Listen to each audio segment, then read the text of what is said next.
So, as a martial arts teacher, I know that one of the um, sort of basic skill sets or practices of martial arts, or one of the basic elements of a class, is going to be sparring, right? So quite often you're going to have in a some class some kind of warm up, right? Calisthenics maybe. Um, so maybe stretching and cardio, something whatever you call just your warm up. Then you're going to have your sort of technique section, maybe forms or maybe weapons, depending on your art, something like that. Um, and then you're going to have sparring. And of course, it might look like wrestling, it might look like stick sparring, it might look like push hands, it might look like point sparring or full contact drills, or whatever it looks like. But generally speaking, you're going to see something like warm up technique, maybe sort of specialized form, perhaps. Um, could be stepping drills, could be doing Taolu like we do in Tai Chi. It could be doing your Pumse or whatever, Kata. Uh, then you might have specialized instruction, working on rolls, working on the sword form, something like that, or hitting the bags for a while or something like that. And then you're going to have sparring. Maybe not in that order, but those are kind of basic elements that even if you and I just today started studying an art that we've never done, like Sambo, we'd probably recognize, oh yeah, they do that their way, they do that their way, they do this that covers that, but we'd recognize the format. And in a particular class, they don't do much in the way of stretching, and they do a lot of this and a lot of that, or they do just a bit of this and sometimes do that, but every class does this. So different proportions and frequencies, but we'd recognize the basics of a martial arts class. Um, when I teach Kung Fu, I'll fairly regularly have students say, how come we don't spar more often? You know, and part of me hears that question, the boy part of me, like, yeah, why don't we? Wait, it's my school, it's my class, it's my curriculum. Let's start sparring every night, every class. We'll start class with, I'll jump on you as soon as you come in, and we'll, drive here with your mouth guard and cup, and then and the same thing happens if, let's say, we don't spar for a while, and then we start sparring. We spar tonight in class. I'm like, let's spar tomorrow. Let's spar the next day. Why don't we do this every class? Let's make that a part of it. And I know that one thing that I saw coming up was that I'd see a class that was maybe an hour and a half is the class. 45 minutes is warm up and technique, right? The other 45 minutes is sparring, right? And so you have your warm up and technique section, and then there's like a break. Everybody go make sure you put your gear on and make sure everybody's help your partner with their gloves. And I'm pairing people up 2 minute rounds or whatever it looks like in that class. And everybody's favorite part is sparring. Of course, I'm exaggerating. Some people are shy or afraid of pain or less less confident. So that might not be their favorite part of the class. But for many people, generally most of them, that's their favorite part of the class. That's exciting. Um, you're free of the strictures of the class format. So part of me is like, I get that. I want to spar every class. I want to spar for the whole class. Why don't have a sparring only class? Let's start every class with sparring. Let's, a couple different things. One, generally speaking, in sparring, you're not the way sparring happens. Generally speaking, in sparring, people aren't learning. They're playing and having fun. And I'm with you. It's fun. It's invigorating. It's challenging. It's certainly exhausting. It's tiring physically. It can be tiring mentally.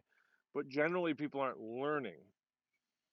So, as a professional, somebody pays me for an hour and a half long class, and I spend 45 minutes teaching, or maybe only half of the 45 minutes teaching. The first half is the same warm up we do every class.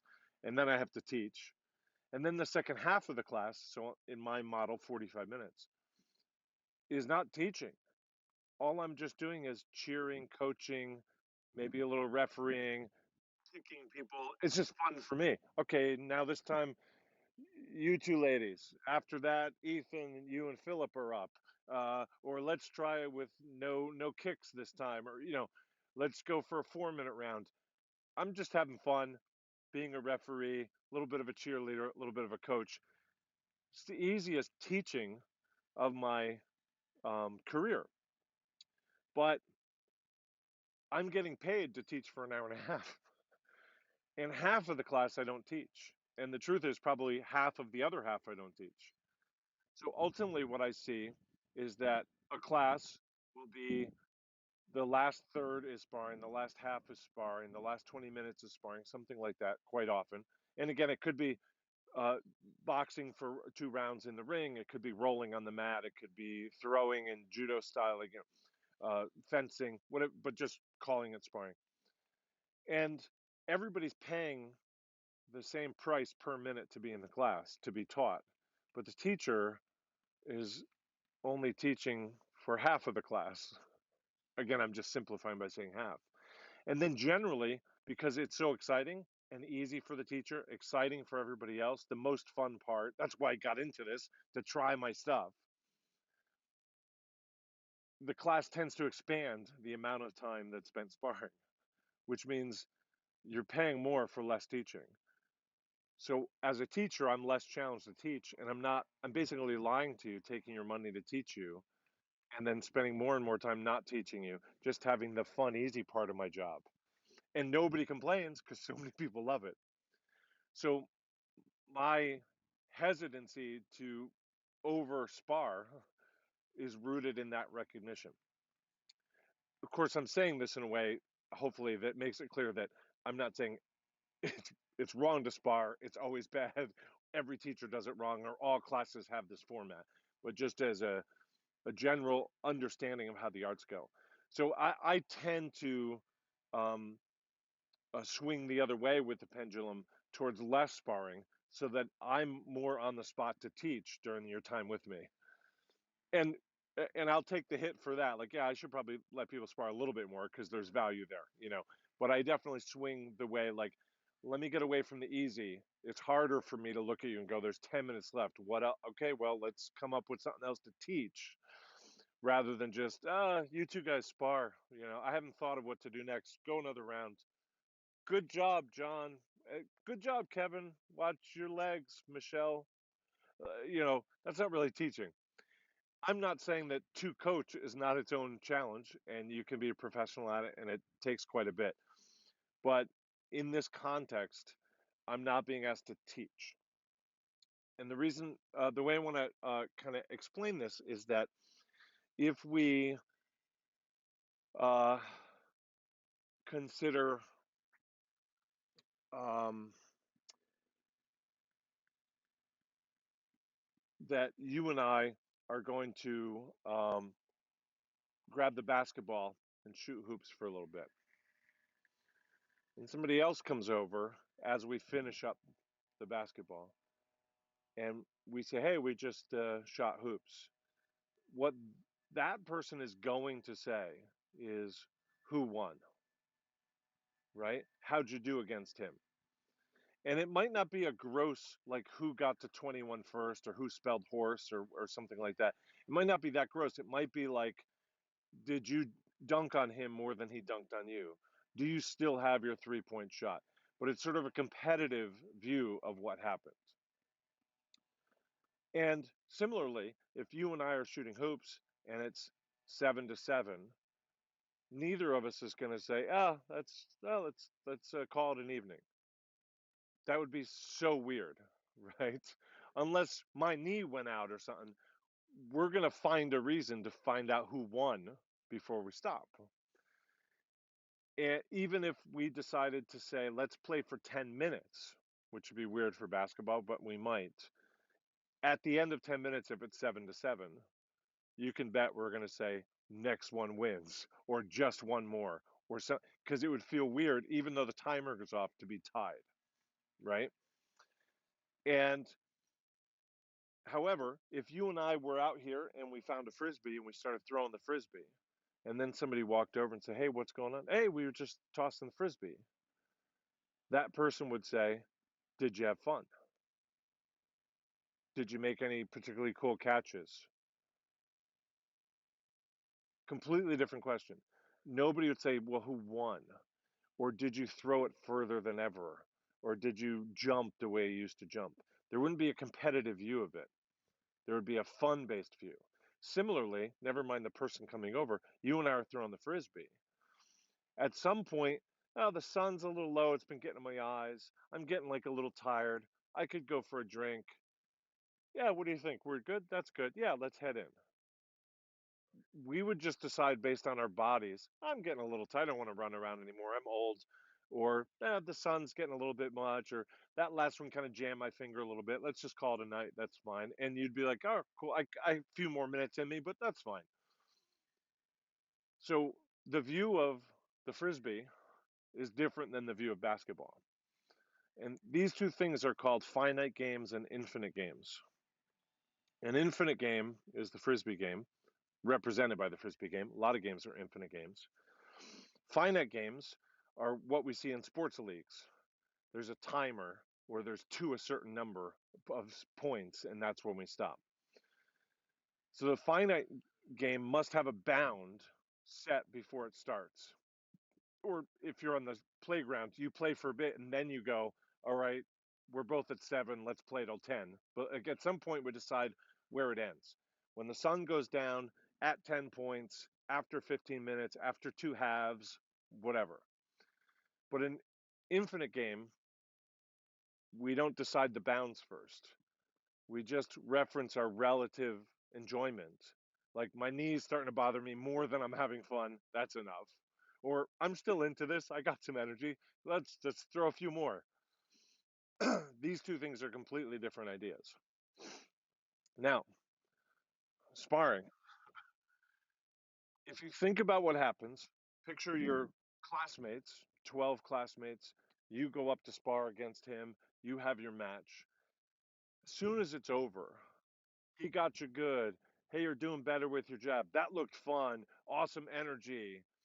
Or certainly he definitely scored 10 and you scored 3 and you got to do better or whatever the story is. But what I notice is that when people walk away from sparring, they say to themselves, that was pretty scary. Oh, I kind of got him. I got to work on my jab. They have this kind of blur about what happened, and they remember that one hit they made, or that one block, or that almost sweep, and then he swept you. They remember these little framed pictures of what happened. And then they just generally have a sense of it was tiring. He had me back on my heels. I was kind of crushing him. He seemed scared. He hit me, and then I'm not sure. I think I was bleeding. It's very generic, but generally, but also fun. And I'm exhausted, and I'm getting better, and that was fun. But people don't generally walk away from having sparred saying, "Here is what I learned." Right? It's not a learning process. It's just this generic. Now, I'm not saying it can't be a learning process, but generally the way it happens is you're just kind of refereed and you're kind of coached. Go for it, press him, watch out for the jab, hit him, try and get his arm. And then good job, good job, good job. Okay, you two are up. There isn't really a distinct, here's the error, here's what to work on, let's review the tape. And that doesn't happen in your head, the coach doesn't do it, and certainly the spectators don't do it. They all can, and certainly if you're being coached as a professional and you have a fight coming up, you will get coached that way. They're going to look at everything and think, you're not going to just say that was fun. You're going to like, here's the spreadsheet of my mistakes and here's what I'm working on, right? But generally in the martial arts, we don't see this. We see people treat it as this infinite game. It's just tiring. It was fun. I couldn't see his fists. I landed a couple good elbows. He couldn't sweep me. He had me backing up, something like that. And we don't walk away having learned from it. And there's not much emphasis among the culture in the school to help you learn from it. But you don't care because it's the most fun part of the class. The teacher doesn't care because he doesn't have to teach. My career is teaching, but I don't have to teach for half of the time of the class. None of the spectators care, your opponent doesn't care, they had the same experience. So for me, it feels like I'm devaluing the teaching and I'm not giving what I'm being paid for, but also nobody complains. So if we're going to spar, I'd much rather, here's exactly what I'm working on. We're working on this. Here's exactly what we filmed or what we noticed or what we paid attention to. And I would have my students, after you two guys come off, quiz everybody. What did he do wrong? What did she do right? What can she work on? How did he use his jab poorly or whatever? Like, study, learn, teach, explore, so that you come away with a fairly concrete sense of here's what went well, here's what you can work on, here's what we asked you to work on, but you're definitely not doing, here's a new idea, and certainly a fair amount of good for you, stay with them, you're looking good out there. It's fine to have that kind of stuff too. The coaching, the cheerleading part, that's fine. So for me, I think it's so easy for people to just to kind of fall into sparring as this sort of fun part that isn't studied, isn't learned. And then the culture supports it. And the people that are suffering with that culture don't feel like they're suffering. They just had fun. They got a workout. They got a bloody lip. That was cool. I'm going to go for it again next week. So that's something that I'm always concerned about in martial arts. Generally speaking, certainly people can do it very particular and use it to build skills and build understanding and awareness and so forth. But very often it's really just like recess in school as opposed to classwork. And everybody loves recess, right? So anyway, that's the end of that.